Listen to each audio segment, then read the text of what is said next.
गेल्या अनेक वर्षापासून आदिवासी महादेव कोळी समाज आपल्या न्याय हक्कासाठी लढतोय। घटनादत्त न्यायापासून वंचित ठेवण्याचं काम राज्य शासनाने केलेलं आहे।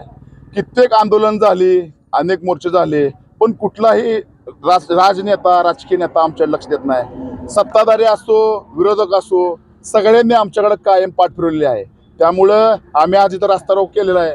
आज आमचं सुद्धा आंदोलन जळगावला चालू होतं, पण मोठा राज ठाकरे असतील, उद्धव ठाकरे असतील, शरद पवार असतील, वट्टटीवार असतील किंवा उदयनराजे असतील, संभाजीराजे असतील, एकनाथ शिंदे असतील, देवेंद्र फडणवीस असतील, जेवढे विरोधी पक्षनेता असेल सगळ्यांनी तिथं गेले नाहीत। दुसऱ्या समाजाचं आंदोलन चालू होतं सराटीमध्ये, मराठा समाजाच्या आंदोलनाला आमचा पण पाठिंबा आहे। मराठा समाजाच्या आंदोलनाला सगळे गेले, पण आदिवासी महादेव कोळी समाजाच्या आंदोलनाला कोणी भेट दिली नाही, आमची दखल घेतली नाही। मग माझा असा स्पष्ट आरोप आहे, महाराष्ट्रातले सगळे नेते जात बघून पाठिंबे देतात। आज आम्ही पण निर्णायक आहे, आम्ही सुद्धा एखाद्याला आणू शकतो, एखाद्याला पाडू शकतो। आणि येणाऱ्या काळामध्ये असंच दुर्लक्ष आमच्याकडे वाढत चाललं।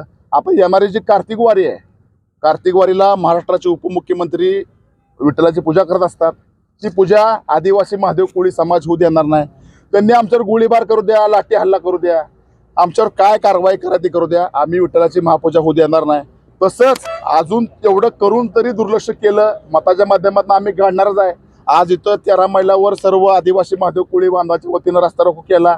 ह्याच्यापेक्षा भयानक परिस्थिती, जेवढं मराठा समाजानं आंदोलन उग्र केलं नाही त्याच्यापेक्षाही उग्र आंदोलन आदिवासी महादेव कोळी समाज करू। कारण आम्ही मूळचे आदिवासी आहे।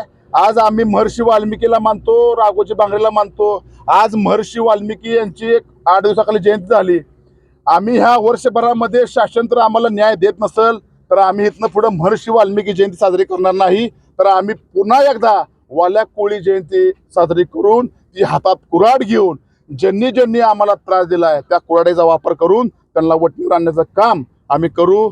आणि तुम्ही सर्वांनी पत्रकार बांधवांनी आमच्या आंदोलनाकडे लक्ष दिलं त्याबद्दल सुद्धा मी सगळ्यांचे आभार मानतो। कारण आमची एवढी मोठी आंदोलन चालू आहे।